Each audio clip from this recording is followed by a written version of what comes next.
ठाकरे गटाच्या नेत्यांनी आज राज्यपाल CP राधाकृष्णन यांची भेट घेतली। राज्यपालांच्या भेटीत हनी ट्रॅपशी संबंधित पुरावे सादर केल्याची माहिती समोर येते। माणिकराव कोकाटेंची वादग्रस्त वक्तव्य, विधिमंडळात रमी खेळणं, हॉटेल बीट्स आणि शिरसाटांचा पैशांच्या बॅग सोबतच्या व्हिडिओचीही तक्रार राज्यपालांकडे करण्यात आली। पेनड्राईव्ह सहित पुराव्यांची फाईल राज्यपालांना देण्यात आली आहे। सत्ताधारी पक्षातील कलंकित, भ्रष्टाचारी व असंवेदनशील मंत्री व आमदार यांना तात्काळ बडतर्फ करण्याबाबत विरोधी पक्षनेते अंबादास दानवे यांच्या नेतृत्वाखाली राज्यपालांना पत्रही देण्यात आलं। योगेश कदमांविरुद्धचे पुरावे देखील अनिल परबांनी राज्यपालांना सोपवले आहेत। अनिल परब लवकरच सर्व पुरावे मुख्यमंत्र्यांना सुद्धा देणार असल्याचं कळतंय। महायुतीतल्या एकूण 8 नेत्यांबाबत राज्यपालांकडे तक्रार करण्यात आली। सरकार तर काही ऐकत नाही। सरकारला या गोष्टीचं, सरकार उलट या सगळ्या अशा चुकीच्या गोष्टीचं समर्थन करत आहे आणि मग न्याय मागण्यासाठी आम्ही माननीय राज्यपाल महोदयांकडे आलेलो आहे। कोणत्या मुद्द्यांवरून नेत्यांच्या राजीनाम्याची मागणी केली जाते पाहूयात। पहिलं नाव आहे यात कृषी मंत्री माणिकराव कोकाटे यांचं। त्यांच्यावर काय आरोप आहेत? 1997 मधला सदनिका घोटाळा, त्याचबरोबर शेतकऱ्यांच्या विरोधातील वादग्रस्त वक्तव्य, कृषी मंत्री पदाबाबत बेजबाबदार वक्तव्य,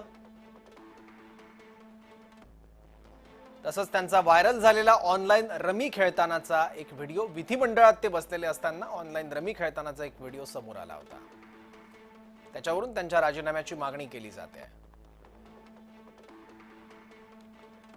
दुसरं नाव आहे गृहराज्यमंत्री योगेश कदम यांचं। योगेश कदमांवर अनिल परबांचे गंभीर आरोप आहेत। कोर्टाचे नियम डावलून वाळू उपशाचा आरोप,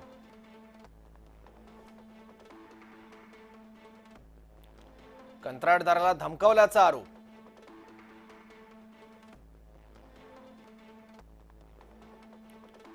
कदमांच्या आईच्या नावाने असलेल्या सावली बारवर पडलेली धाड,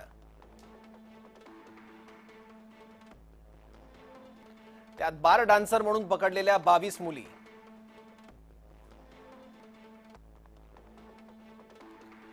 छत्रपती, त्याचबरोबर संजय शिरसाट यांच्या देखील राजीनाम्याची मागणी केली जाते। सामाजिक न्याय मंत्री आहेत। छत्रपती संभाजीनगरच्या एका हॉटेल लिलाव प्रक्रियेत अनियमितताचा त्यांच्यावर आरोप आहे। कॉन्ट्रॅक्ट मुलाच्या मालकीच्या कंपनीला देण्यात आलं, नियमबाह्य पद्धतीने ते देण्यात आलं असाही आरोप आहे।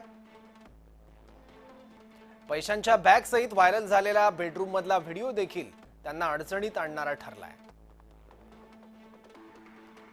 चौथा नाव आहे जलसंपदा मंत्री गिरीश महाजन यांचं। प्रफुल्ल लोढा यांच्यासोबतचा त्यांचा एक फोटो व्हायरल झाला, ज्याच्यावरून विरोधकांनी त्यांच्यावर काही आरोप केले।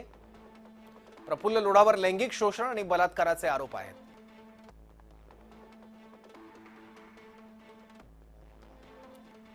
प्रफुल्ल लोढासोबत महाजनांची जवळीक असल्याचा आरोप आहे।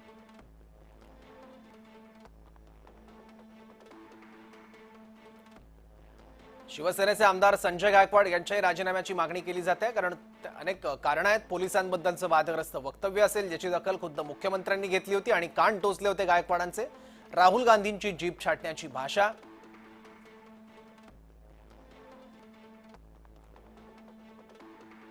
त्याचबरोबर शिवजयंती मिरवणुकीत त्यांनी एका तरुणाला मारहाण केली होती।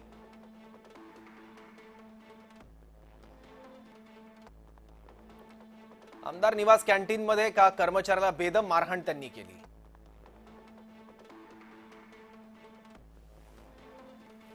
आणि 1987 मध्ये वाघाची शिकार केल्याचा दावा त्यांनी स्वतःच एक प्रतिक्रिया देताना केला होता, ज्यावरून त्यांच्यावर टीकेची झोड उठली होती।